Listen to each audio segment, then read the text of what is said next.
بسم الله والحمد لله والصلاة والسلام على رسول الله صلى الله عليه وعلى آله وصحبه أجمعين. اللهم علمنا ما ينفعنا وانفعنا بما علمتنا وزدنا به علما. سبحانك لا علم لنا إلا ما علمتنا إنك أنت العليم الحكيم. اللهم اغفر لنا ولشيخنا وللحاضرين والسامعين. قال المؤلف الشيخ منصور بن يونس بن إدريس البهوتي رحمه الله تعالى في كتابه عمدة الطالب: فصل في زكاة الغنم. وفي الغنم إذا بلغت 40 شاة وفي 21 و100 شاتان، وفي 201 3 شياه، ثم في كل 100 شاه. ولا تؤخذ هرمة ولا معيبة لا تجزئ في أضحية إلا إذا كان النصاب كله كذلك، ولا أكولة ولا حامل إلا برضا ربها. والخلطة في السائمة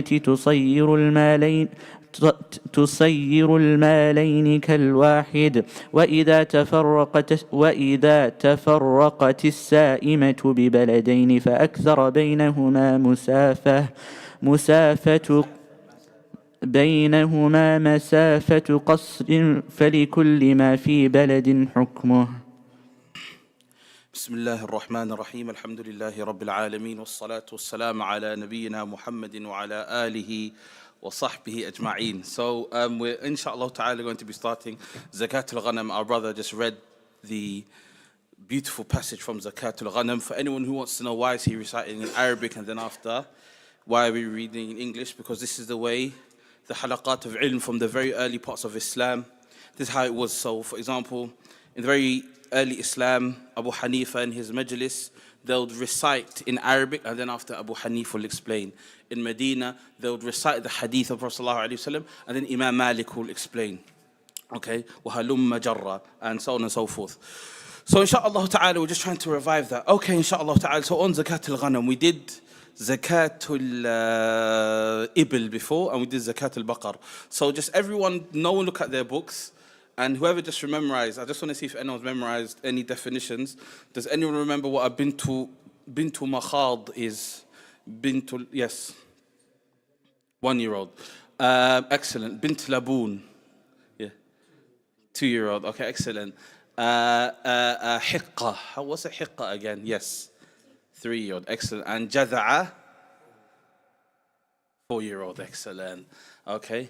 And then after we did the cows, that one was easy. And then we come to Zakat al-Ghanam, sheep and goat. Sheep's goat, okay, just one is furry, one isn't furry.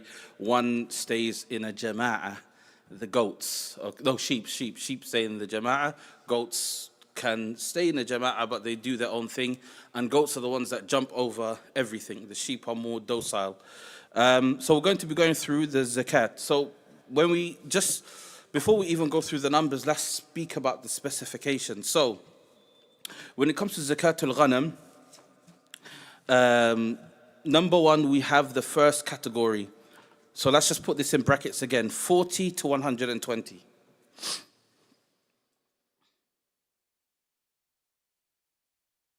أربعون إلى 120, 40 to 120. That's the first type. Okay, and then we have 121 to 200. That's the next category.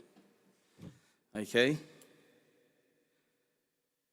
that's the second category. And then the third category, 201 to 300. Okay, it's actually more than this, but this is a way to break it down. So I'll just repeat that again for everyone who doesn't remember, doesn't recall it. First category of sheep is 40 to 120. Okay. Then the second category is 121 to 200. And then after that, from 201 to 300.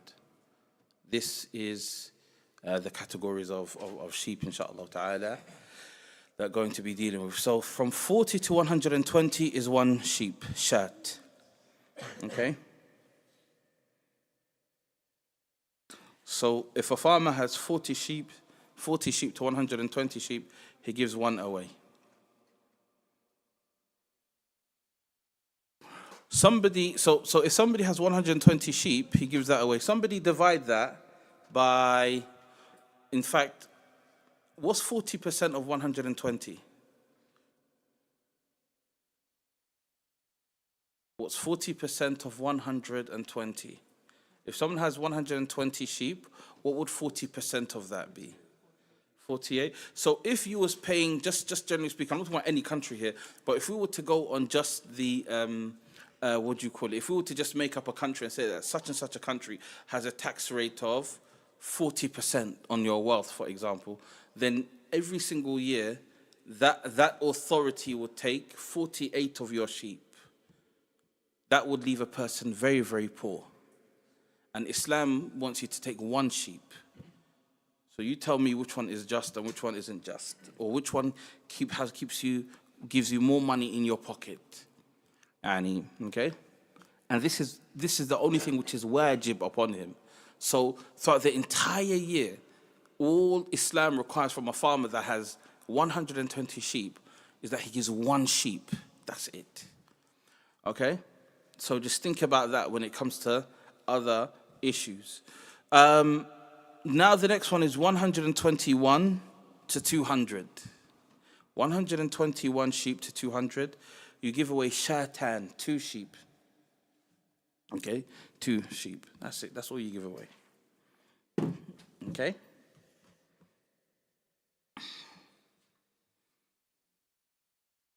Now, then in the next category, from 201 to 300, thalathu shiyah, 3 sheep.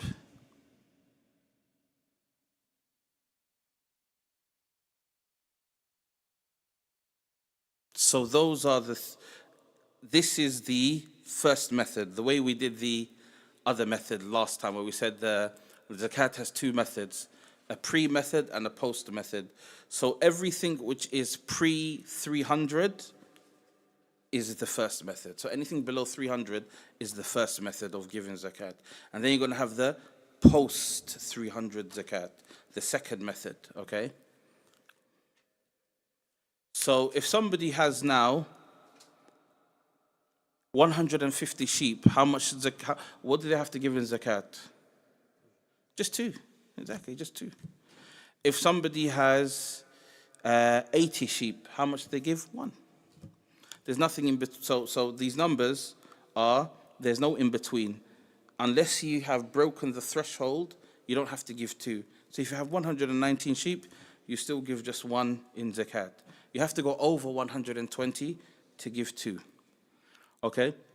Now, after the 300 one, we went, 201 to 300, we said there's 3 sheep. After this, the zakat stays the same like last time. So, ثم بعد ذلك في كل 100 شاة. So after now 300, after every 100 is 1 sheep. So after 300, after every 100 you give 1.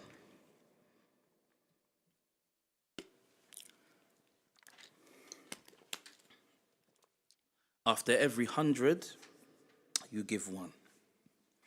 So let's, inshallah, break this down, inshallah. So, how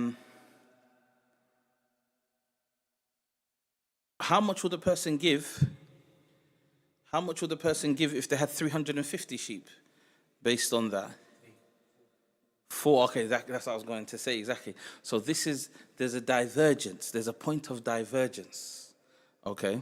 There's a point of divergence, which is why the scholars of old, which is very ajib, you can even see in the math, like if you look at the way the Shaykh explains it, every book, whether it's a Hanafi book, Maliki book, they all explain it the same.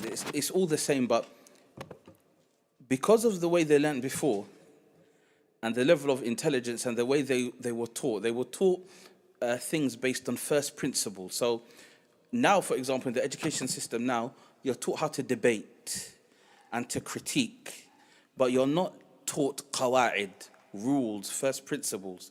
Because these people were taught first principles, So many things here are assumed. So when the Shaykh wrote this book, he assumes the person reading it has some basic level of understanding that he doesn't even need a what do you call it, a box to study zakat. You know, now, for example, if we wanted to study something in maths right now, in other books they might have a zakat table.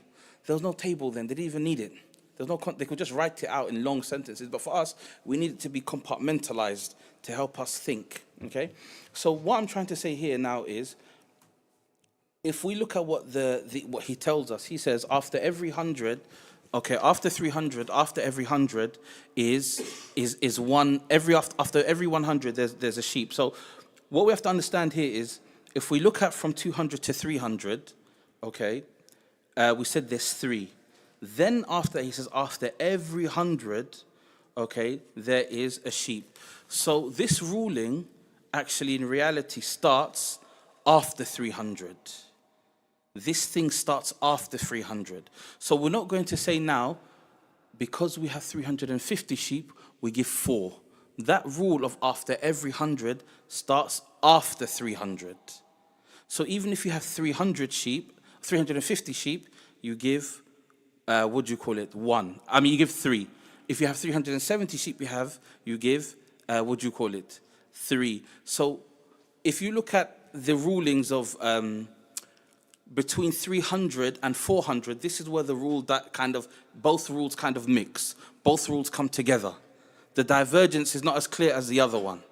If you kind of understand what I'm trying to say, you'll look at it later and you see what I'm trying to say. I'm not a mathematician, so maybe I'm not eloquating it, or I'm not as, as clear. But what I'm trying to say is that the first rule and the second rule mix or come together. There's a coming together of the two methods at 300. So at 300, we'll still say he still has to give 300 sheep. Now, at 400, now when I say 300, why am I saying that? Why am I bringing this up? Because if you have 205 sheep, you still have to give 3. Do you kind of understand? That's why I'm saying it. If you have 250 sheep, you still give 3. If you have 350 sheep, you still have to give 3. So that's what I'm saying. The rule comes together at this particular time. So now, let's just separate that. If a person has 400 sheep, how much would they have to give?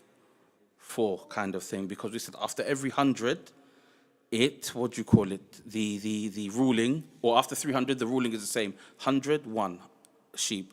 100, 1 sheep, 100, 1 sheep. So at 300, 3 sheep. 400, 4 sheep. 500, 5 sheep. 650, 600. So I'm just trying to say. Everything goes in the hundreds, basically, from 300 upwards. Just understand that. So from 300 upwards, or from 301 upwards, from 301 upwards, the qa'idah, the second ruling, starts to come into play. Okay? Now, when it comes to giving away sheep, the Shaykh says, وَلَا تُؤْخَذْ هَرِمَةٌ وَلَا مَعِيبَةٌ. So when you give away the sheep, now the farmer, he shouldn't give away, or he doesn't give away, a sheep which is extremely old. Okay? Or a sheep which is deficient. Maybe it's a sheep that is got 3 legs, or it's got some sort of disorder or something. It's got a disease. You don't give zakat with a sheep that has a disease or something like that. You have to give from something from the wasat, something from not the best of what you have, but just like the middle class. Okay? So it doesn't have to be of premium quality, but it's not of low quality. Just standard quality. Just a standard quality sheep. It doesn't have to be the best one that you have, but it can't be the worst one that you have. Okay? ولا تجزئ في أضحية إلا إذا كان النصاب كله كذلك ولا أكولة ولا حامل إلا برضا ربها. Now also, one shouldn't take the fattest sheep that you've got, the most valuable one, or even the pregnant one, except for if the Rabb, the owner of the sheep, accepts it. If he says to you, khalas, you can take it, then you can have it. But you don't take the best sheep, or even the pregnant one, because the pregnant one's going to give him more. It'll give him maybe 3 or 4 more. The asl of this is the hadith of Mu'adh bin Jabal. That's one of the hadith. The hadith of Mu'adh bin Jabal, when the Prophet ﷺ sent him to Yemen to give them da'wah to al-Islam, and he said, وَإِيَّاكَ كَرَائِمَ أَمْوَالِهِمْ أو كما قال. He said, when you take the zakat from the people of Yemen, don't take the best of what they have. Take the wasat. Don't force them to give zakat and give the best of everything that they have in terms of livestock or something like that. Take the produce. Now, this last mas'ala here is the mas'ala of khilta, meaning that, what do you call it? What about if people now are grazing and their sheep are mixed? People have, let's say there's a farm, 2 people own the farm. Each person has 20 sheep each. If each person has 20 sheep each, and in total, and we're talking about every single day they're together. So we're not talking about sheep that come together once in a blue moon. Let's say there's land, or it's a business venture. You bring your sheep, I bring my sheep, and we're going to sell them, but you have 20, I have 20. The mas'ala now goes to who do we take the 40 from? Is this considered 40 or is this not considered 40? Some ulama say, and this is the opinion of this Shaykh here, that if you have 2 people, they both have 20 and 20, that makes 40, then take the zakat, take 1 sheep from either one of them. So from either one, not both, one or the other, you pay zakat. And then after the other person, you pay him the difference, or you divide you divide the cost of the sheep, so that in reality, when the zakat is given, the other person whose sheep was taken from, he is, what do you call it? There's like a splitting, basically. They receive a level of compensation, okay? Because one person received, one person, like this basically, you sell the sheep, you give the money zakat, you give zakat to, you give zakat, you sell the sheep, but then you sell it, half of the money that of the value is given back to the farmer, because you can't cut a sheep in half and then after, you can't cut a sheep in half, so a sheep has to come whole. But then the value of the sheep, when it's given to like the treasury, the Muslim treasury or something, he will then be given like a kind of tax return, if you like, in a modern sense. So that farmer that gave it back, he'll receive the farmer that lost one of his sheep, he'll be given like half of the amount of how much it cost, so that it's as if he's, given half or something like that, basically. There's a basic kind of, compensation, basically. But we don't want to get into this mas'ala now, because this mas'ala has issues relating to other abwab, other chapters of fiqh. So for example, it says here, if there's two, flocks of sheep, okay? إذا تفرقت سائمة ببلدين فأكثر بينهما مسافة قصر فلكل ما في بلد حكمه. Then he says basically, look, now let's say there's people who mix their sheep together. If they mix their sheep together, okay, we have a business venture. I say to you, let's have a zakat company or something. Well, I'm not zakat, let's have a farming company. But they don't live together. One person's sheep is in London and another person's sheep is in Edinburgh, but they're under one company, for example. Or they're a partnership together, but they graze in 2 different places. The ulama say that if between the 2 cities is a distance of shortening the prayer, then, they're considered 2 different entities, because they're not considered to be in the same district. Once you go to a place where you now shorten your prayer, you're considered to be out of the district that you live in, because you can only shorten your prayer when you leave your region. So because you leave your region, it's not considered to be in the same place. So therefore, they're dealt with differently. But the only issue with this, the reason I don't want to get into this is because then we move into the mas'ala, the issue of when to shorten your prayer, when to not shorten your prayer. that I don't really want to get into, inshallah ta'ala. But if there's any important masail, we will come back to this, inshallah ta'ala, towards the end. But I think the calculations as of now are the most important things, inshallah ta'ala. And then any other mas'ala we see that is a head turner, we'll come back to that and complete that, inshallah ta'ala, once all of the calculations are finished. طيب, let's move to the next mas'ala, inshallah. Now we go into Babu Zakat al-Kharij min al-Ard. Zakat of agriculture, basically. تفضل. أحسن الله إليكم. باب زكاة الخارج من الأرض تجب في كل ما يكال ويدخر من حب وإن لم يكن قوتا كالقرط وثمر كتمر وثمر كتمر وزبيب ولوز إن تلغ نصابا. بلغ نصاب صح؟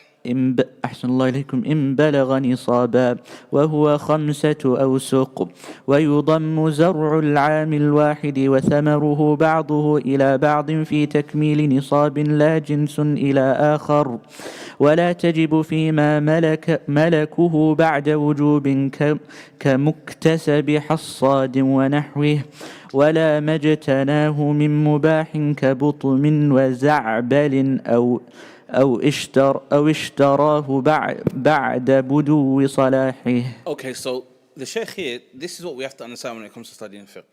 The Shaykh here has given us examples of vegetables and so on and so forth, right? This is how you understand and master fiqh. Understand the qa'idah and all of the examples become meaningless. Meaning you have to understand the qa'idah, the rule, the legal ruling. Once you understand the legality or the meaning or the legal rule, meaning what's the Shaykh actually trying to say? So when you're learning fiqh, don't look at when he says, for example, كَقِرْطِمٍ وَثَمَرٍ وَتَمْرٍ, all that doesn't mean anything. Because he's giving you examples. The issue you want to learn, if you want to have itqan of fiqh, is you have to learn the qa'idah. So the qa'idah here, we're going to go through some qa'idah. Qa'idah here means rules. The rules, the core principles, or the first principles. That's what you need to focus on. Once you understand the qawa'id, khalas, everything else is easy. So when it comes to like learning a qa'idah, how do qawa'id form? How do the fuqaha create qawa'id? Just before we start this, number one, the qa'idah can come from the Quran. The qa'idah can come from the Sunnah. Or the qa'idah can come from qiyas. Or the qa'idah can be an illah. Let's not even say qiyas, an illah. Legal reasoning. Legal reasoning, okay? Once you have these things, and you understand the qa'idah, khalas, everything's going to be easy for you. So when you read any book of fiqh, don't look at the examples. Look at what's the legal ruling that the Shaykh is using. Because once you understand the legal ruling, and you can use the example of anything. So when we now speak about some of these qawa'id, now you will understand the chapter, and the wording of the book doesn't mean anything to you. Any question somebody asks you on zakat, you can understand it because you know the qa'idah. The examples that the Shaykh uses, sometimes they might use archaic Arabic, sometimes it sounds confusing. So that's why the Shaykh, whenever you read over the Shaykh will give you the qa'idah, and then khalas, you don't need to, it's enough for you. So, let's go here. Number one, now we're on zakat of al-kharij min al-ard. Okay, so the Shaykh here is telling us, he says, تجب في كل ما يكال ويدخر من الحب. So the first, he's telling us here that zakat is an obligation on anything that can be stored. Any foodstuffs that can be stored long term. So zakat on food is food that can be, which is muddakhar, which can be stored for a long time. So there's no zakat on bananas. Bananas, they rot very easily. So you can't keep zakat on bananas. It's going to be things which like seeds, grains, and things like that.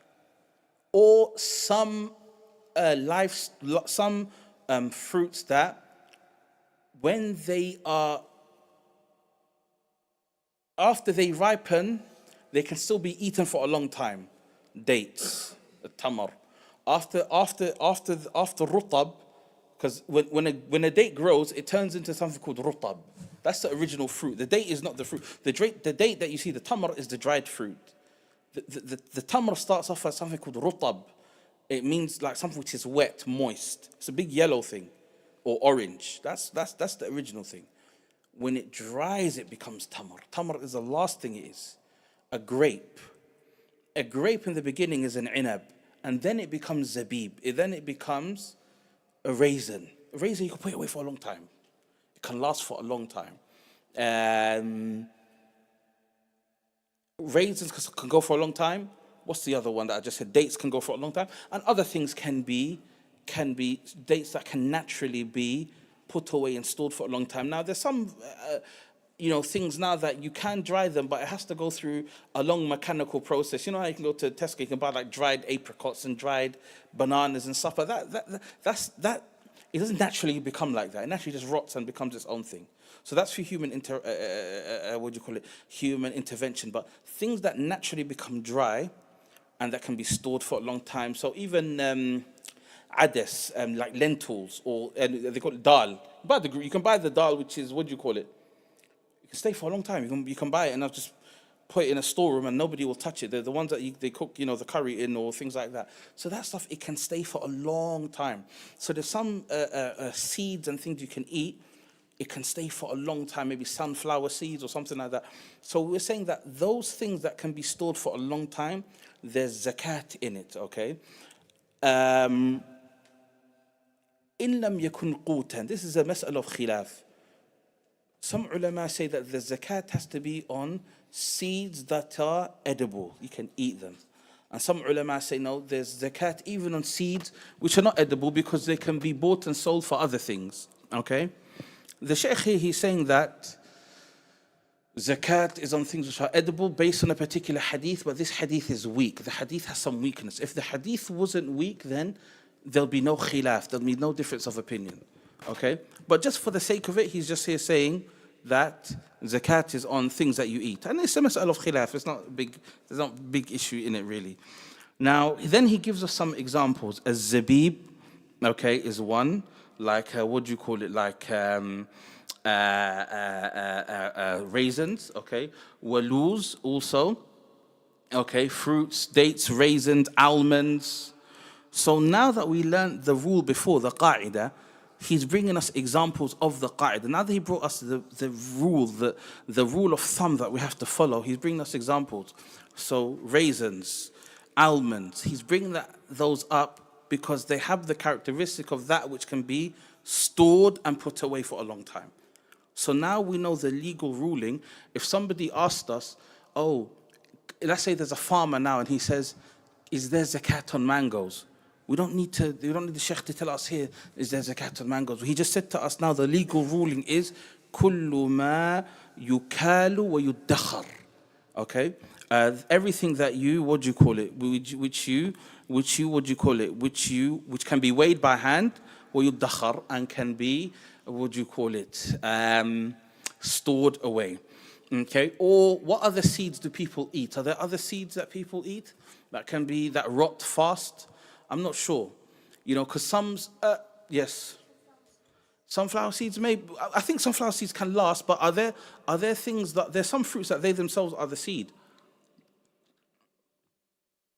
Anyway, no problem anyway, but like apples are going to rot, apricots are going to rot, and things like this. So if somebody asks you a question now, because we know the criteria of what to pay zakat with, the examples are meaningless now because we have the real thing that we want to know, which is the qa'idah. Okay, now, what is the condition for zakat on livestock? Okay, what's the condition for zakat on livestock? Number one, bulughun nisab. The land. I mean, not the land. Let's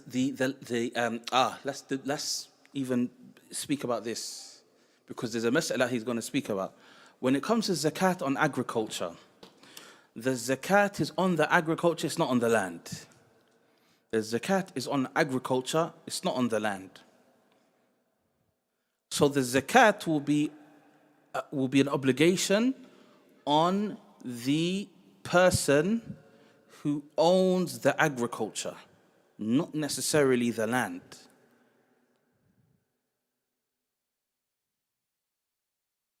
Does that make sense? Meaning, if I can rent land and then grow food on it, the zakat will not be wajib upon the land owner because he's owning the land. The zakat will be an obligation on the person growing and selling the, what do you call it, the agriculture, because he's the proprietor of the thing. Does that make sense? Yes. Crops, now. That's agriculture. Now. Same topic. So I'm saying land, let's say you're a landowner. You rent me your land. If you rent me your land and I decide to grow agriculture, the zakat's on me because I'm the owner of the plant, but you're the owner of the land. So we're not going to penalize the landowner. Do you kind of understand? Let me give you another example. Somebody who rents a house. When you rent the house to a person, the landlord doesn't pay the electricity bill. You have to pay the electricity bill because you're using the electricity, not the landlord. The landlord, he has to pay the land tax or whatever it may be. But you, as the person growing the farm thing, you have to pay because you are growing the thingy. The land zakat is another issue we'll get into later on. So that's all I'm trying to say. So we need the land to the agriculture now. The agriculture that we're doing, okay, or the agriculture. If someone's engaging in agriculture, the first condition for zakat is bulughun nisab. For the agriculture to reach the nisab, we're going to break down what the nisab is, because there are different nisabs based on different types of agriculture. And then the second condition for zakat on land is budu silah, or budu salah, not silah, budu salah. For the agriculture, one second, for the agriculture, if there's fruits, then they need to ripen. They need to be ripe. They need to come to harvest. That's if they're fruit. So that's condition number 2. Condition number 3 is whether or if it's seeds. If they're seeds, it's ishtidadul hab. The seed needs to become a seed. It can't be like a plant. So the seed needs to harden. For the seed to harden, for it to be interred. So we'll go through that again. Zakat on agriculture is the following. Reaching the nisab, number 1. If it's fruit, for the fruit to ripen. If it's a seed that you're selling, it needs to become hardened. So let's now ask a question. If you have seeds, let's say you've got zakat on seeds, right? You've got seeds. Are you going to look for it ripening? No. That's the condition for fruit. So you're going to look for whether or not the seed has to become hard. Once it's hardened, then it's fine. Okay? And for fruits, it has to ripen. So tomato, if you have a tomato farm, you're not going to give zakat when the tomatoes are all green. Let's say they're tomatoes that become red, that grow. Then generally, you're going to wait for the tomatoes to become red, and then you're going to give zakat on them. Now, the zakat becomes wajib when we say reaching the nisab, when the harvest reaches the nisab. When the time for harvest, if what you have harvested has reached the nisab. So let's go back to condition number 1. If that which you have harvested in a year has what do you call it? Has reached the nisab, then you give zakat. So now, if your harvest has not reached the zakat, if your harvest has not gone over the nisab, there's no zakat on you. We're going to get through what the harvest is. We're going to break down. We're going to break down what the thing is. So, what we're looking at is the harvest. So let's break it down like this. Let's say a person has 2 farms. In one farm, the harvest for the year occurs. It's below the nisab. In his second farm, of the same thing, the harvest, occurs, but it doesn't reach the nisab. But if you combine them together, they reach the nisab, then we pay zakat on it combined, if they're the same thing. But if, for example, a person just has one farm and the plants don't reach the nisab, there's no zakat. That's what I'm just trying to say. If you have multiple farms, then you count all of your harvest. You don't divide the harvest and say, okay, this one doesn't reach the nisab. You have to look at it you have to count them all in, basically. They have to be total. They have to be looked at as a total. Okay? Now,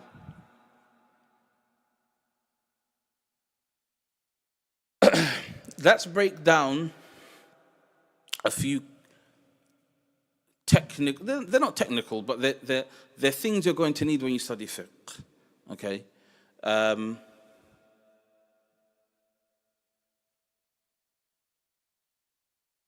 Always remember this category. When you hear jins, the word jinsun, jim, noon, sin, and the kasra on the jim, and the sukoon on the noon, and then obviously, dhammatain on the sin. When you see this word jins is a category. It's the most general form of a category of something. Okay? Below jins, you have something called nawr, subcategory or type. So when you want to look at something from like a point of categorization, at the top you'll have jins, and then subcategories nawr, anwa'. So for example, you would say,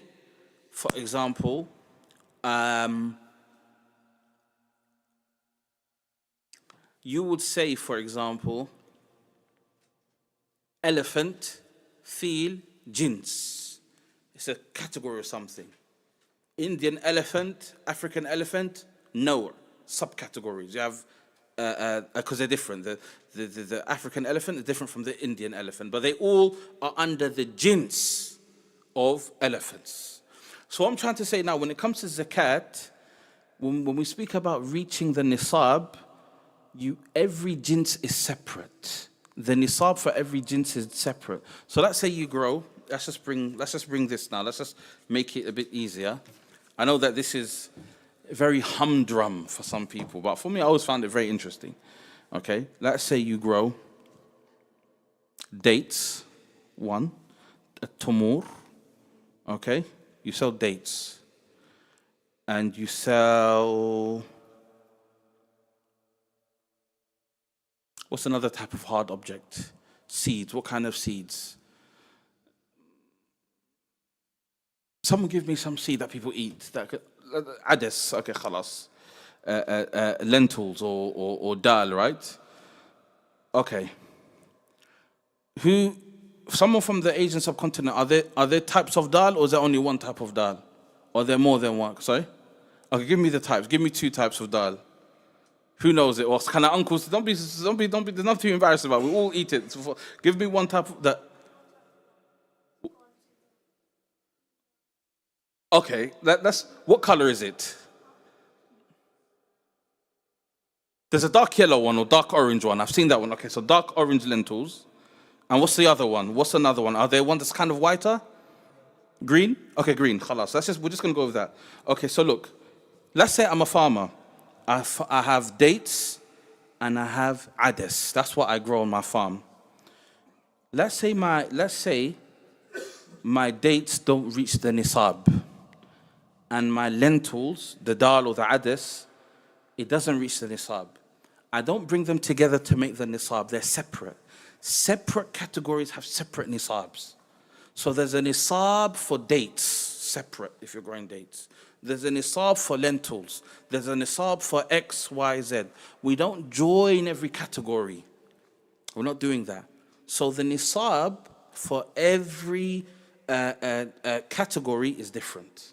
We treat them differently. We don't say, oh, okay, we've got 10 kilograms of dates, we've got 10 kilograms of kada, and we're going to pay zakat mixed together. You don't do that. Every single jins category has its own zakat. So, now, remember when I said to you, no is subcategories. If the subcategories differ, you still pay zakat on it all because it's considered one jins. So let's say you have sukkari dates. Sukkari dates. And what other type of dates are there? I think there's barni dates or something like that. I don't know too many Tumur. But the Saudis, they know all the kind of dates. In English, they call them mejul dates or matjul, whatever they're called, okay? Mejul dates, okay, that. English people, they like that one, the mejul dates. They sell it in Waitrose and all that. It's very expensive. If I have 10, let's say I have sukkari dates, barni dates, and matjul or mejul dates, right? They don't have separate nisab. Their nisab is all together because they all come under dates. The lentil, the dark lentils, and the green lentils, they all come under.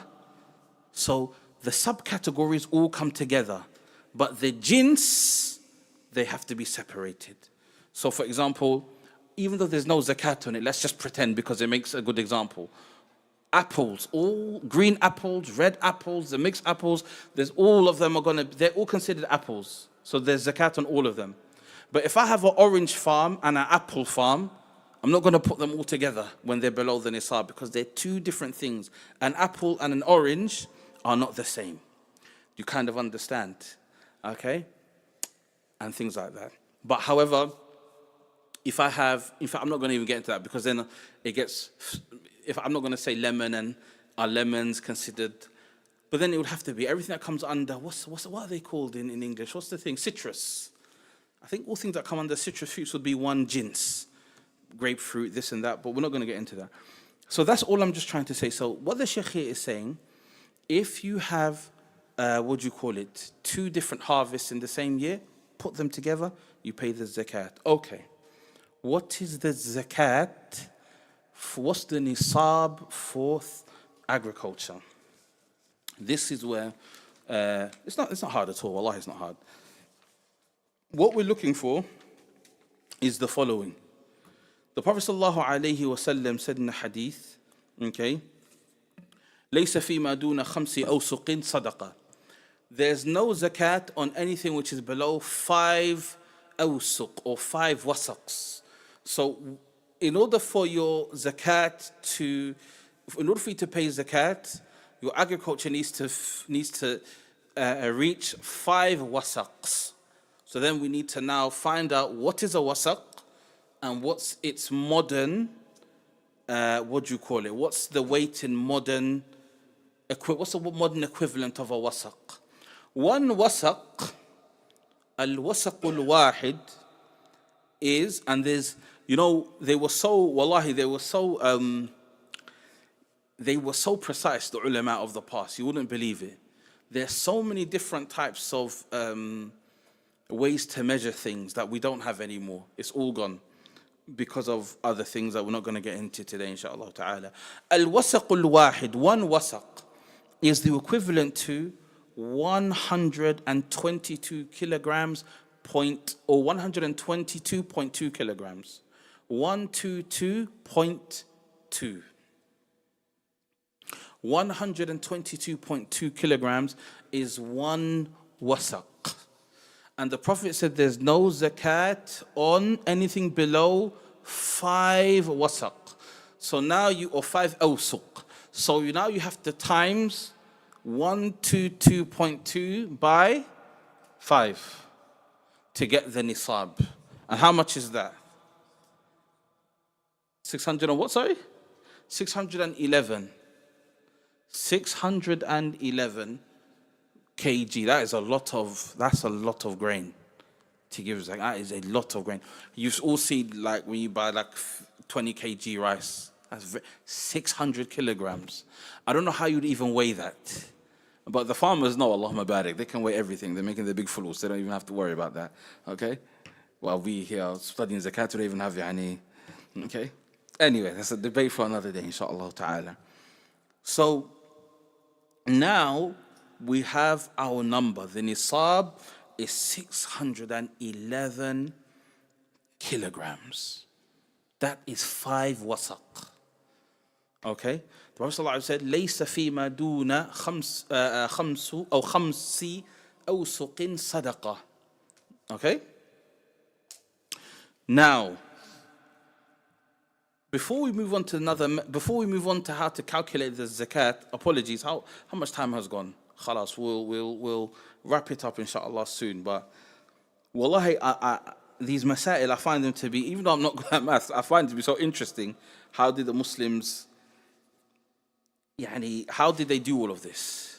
This is amazing to me, okay? The way they're able to, as a community, come together and do all of these things. And these old measurements and things like that. We shouldn't lose it. So now, there's a mas'ala here that the Shaykh speaks about. He says, وَلَا تَجِبُ فِي مَا مَلَكَهُ بَعْدَ الْوُجُوبِ كَمُكْتَسِبِ حَصَادٍ وَنَحْوِهِ وَلَا مَجْتَنَاهُ مِن مُبَاحٍ كَبُطْمٍ وَكَذَا وَزَعْبَلٍ كَذَا. He brings some old fruits. Even I remember we were going through this with some of the ulama. Some of the names of the animals and stuff that the ulama said in the past are not the names now. So I remember, for example, sea lion. Is it sea lion? We've got sea lion, right, in English. Like you have, what's the name of that thing? Not an otter. What's the other thing? The thing that looks like a cat, but it goes into a seal. A seal, and you got the elephant seal, it's got the long thing coming out of his mouth. And you got a sea lion and stuff, right? So those names came from Arabic. Possibly, because when you look at when you study the chapter on food, it says Asad al-Bahr or something like that, Asad al-Ma. And then after one of the sheikhs, he asked us, right? He said, when he was reading it to us, he said, في أسد ماء في أسد البحر كذا. He asked us, is there أسد البحر? And he's looking at us like, in your countries? And everyone was like, nobody wanted to answer. But I wanted to say, yeah, in English. I didn't answer, I just didn't want to. But I think, yeah, in English they have a sea lion. So even the ulama before, they knew so much about agriculture, animals, in a way which we didn't know before, because the ulama Islam used to be على قمة الحضارة. It was a lofty religion of education and so on and so forth. So what I'm trying to say is this. Is the mas'ala here is, look, let's say now zakat, let's say you are a purchaser of a particular product. You go and you buy some seeds. You go and you buy seeds. You buy more than the nisab's worth of seeds. You're not the farmer though. If you buy now 700 kilograms of seeds for your own business, maybe you produce pasta or something else or whatever, right? Or maybe you produce what's that thing you can put on, like a paste to put on sandwiches or something, I don't know, peanut butter or something. Let's say you create peanut butter, you need this, you buy peanuts, 700 kilograms to put into the machine to make peanut butter, right? If you buy that 700 kilograms worth of peanuts off of the owner, if the owner hasn't paid zakat on it, that zakat doesn't transfer to you. You are just a mushtari. You're just a purchaser. The zakat doesn't go on to you. The zakat is on the person who grew the peanuts. Why? Because when you purchased it, or when the zakat became wajib, you are not an owner of it. You bought it after it became wajib. So the owner has to pay the zakat, not you. The zakat doesn't transfer from person to person. It's upon the person who, initially paid it. Now, we move on to the next page, insha'Allah ta'ala. And then after this, we'll go through this quickly, insha'Allah. And it won't be too much, insha'Allah ta'ala. Shaykh, can you read the fasl, the subcategory, the next page, 153? أحسن الله إليكم. فصل: وفيما سقي بلا كلفة العشر وما سقي بها نصفه وبهما سواء ثلاثة أرباعه. Okay. This now mas'ala is that the nisab changes for the same type of agriculture. The nisab changes 3 times.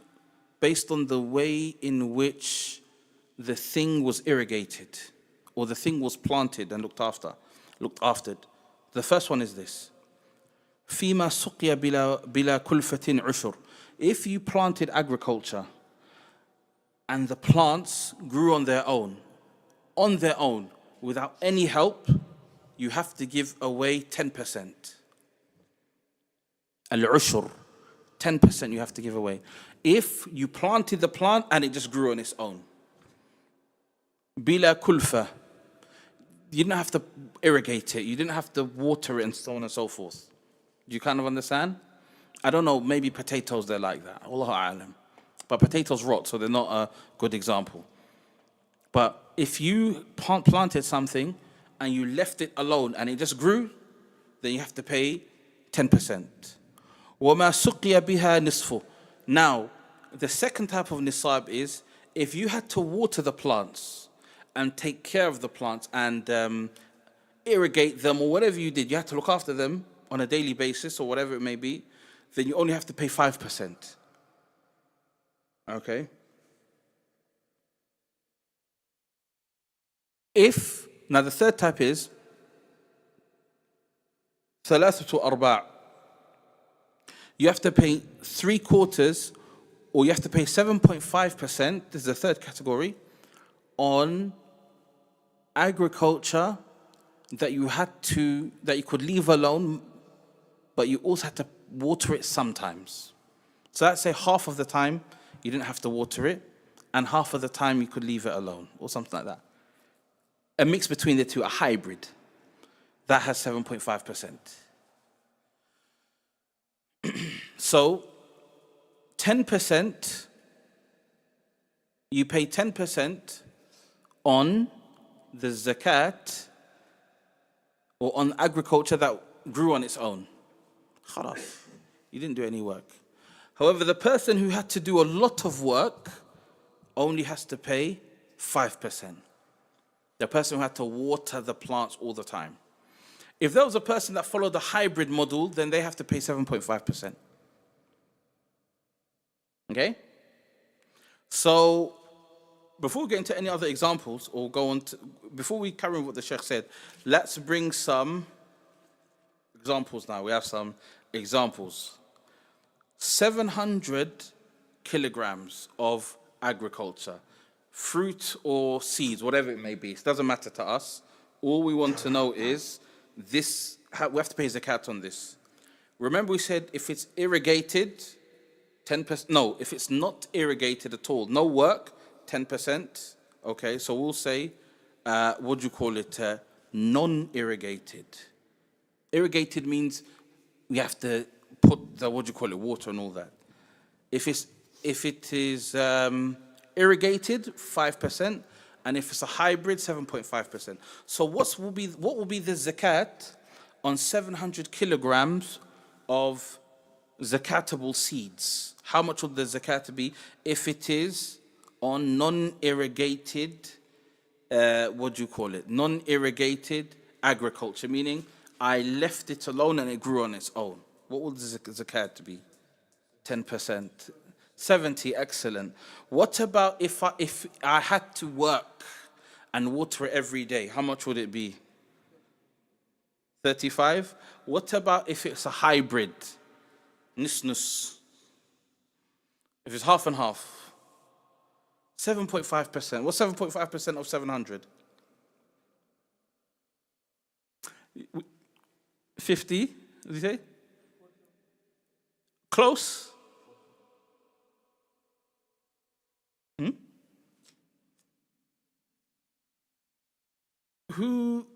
7.5% of 700? I mean, you got your calculator, so you don't have to, you can use a calculator. 45. 14.5. 40.5. Is the people getting that? 52.5. 5. Okay. 7% of, I think it's 52.5. 800 kilograms of non-irrigated agriculture. What's the zakat on it? It's 10%. What's 10% of 800? Okay, what about non-irrigated? What about hybrid? Nus.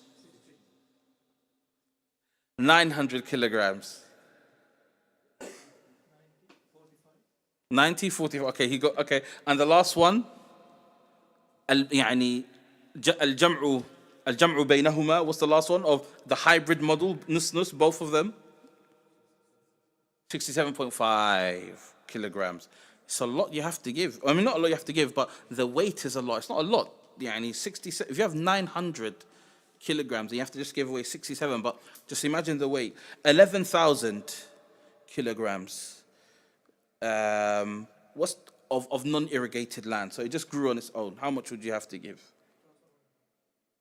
1,100. Okay, excellent. Let's say it is irrigated. The person irrigated it. He had to go and water it every day. There's mu'una wa mashaqqa. He has to, every single day, put water on it. So he has to give 5%. What's 5% of 11,000? 550, mashallah. Now, if you're asking, why is it that why does the person get less? I mean, why does the person have to give less if he waters it? Because he had to work harder. He has to go out every single day, irrigate it. He has to leave in the morning. It's freezing in the winter. He has to do that all year for it to grow once. Yani. So Allah has rahmah on him. But the person who just sat in his house, mashallah, was watching God knows what on YouTube or whatever, and then everything just came, he has to pay 10%. Okay, for 11,000, what is the hybrid model? What's 7.5% of 11,000? 825. MashaAllah, look at this. Mental Allah Mubarak. This is a mathematician, Allah Mubarak. You see, this guy should be Zakat inspector. Alhamdulillah. 150 kilograms. What of non-irrigate? 1,500. You see, that was a transposition error, if I'm correct, or an error of omission. 1,500 kilograms. What's of non-irrigated land? I mean, non-irrigated agriculture. How much does he have to pay in zakat, this person? 150, excellent. Irrigated, 75. Nisnus hybrid, 7.5%. What would it be? Close, 100? 112.5. Okay. So that is it. I think by the looks of it, I thought that we'll be able to get through more, but I think it's not that it's hard, because it's just basic multiplication, a bit of dividing, but what's going to get us is the classification of everything. So inshallah ta'ala it'll get easier. So I think we'll leave it there, but let's mark on our book the sentence that we need to think. So we are on the second sentence in Arabic on page 153. إذا اشتد حب أو بدا صلاح ثمر وجبت لكن لا تستقر إلا بجعل كذا كذا كذا. That thing. إذا اشتد حب. That's the sentence we're on. إذا اشتد حب أو بدا صلاح ثمر wajabat. So we're on that line. I've marked it here. So when we come back, inshallah ta'ala, next week. And then we move on to the mas'ala of gold and silver. The mas'ala of gold and silver is the mas'ala. This is how you're going to learn how to pay zakat in paper money. Zakat in paper money that we have now is based on the zakat of gold and silver. And there's many, many, many issues that are problematic. We pay zakat on it, but there's many, many issues regarding fiat money that's not gold, that's not backed with gold. Is it worth anything? Many, many issues surrounding zakat of gold and silver. Do you pay zakat based on the nisab of gold? Do you base it on the nisab of silver? And also, when you pay zakat in silver, is it even enough for a person to last them an entire year? Because the zakat that you're supposed to give for a person is supposed to enrich the person you're giving it to. But if you're giving somebody 70 pounds of zakat, even if he lives in the poorest country, even 70 pounds can't last anyone a whole year now. An entire year. You can't buy, you can't have 70 pounds for an entire... So there's many issues with zakat if we base it on... there's many issues of zakat regarding paper money. Paper money is a problem. And that leads us down another hole. That's another issue for another day, inshallah ta'ala. But this is why we need a lot of research in these areas. There's a lot of research. And this is why we need fuqaha, we need scholars of fiqh to come and, inshallah, from this generation, to come and write on these issues. There's a lot of important issues we need to cover, inshallah. Because once you uncover this, then you start to uncover the scam of finance today. But like I said, that's an issue for another day. فنكتفي بهذا القدر. We'll leave it there inshallah ta'ala. But inshallah ta'ala next week we'll go into, like I said, we'll go on zakat of gold and silver, and then we'll more or less finish. But we'll finish this page, of course. We'll do zakat, gold and silver, go through the other thing, and then we'll finish we'll tie any knots that we haven't gone through in the book, inshallah. So let's carry on revising it, inshallah ta'ala. And then, inshallah, يعني خير, inshallah. سبحانك اللهم وبحمدك أشهد أن لا إله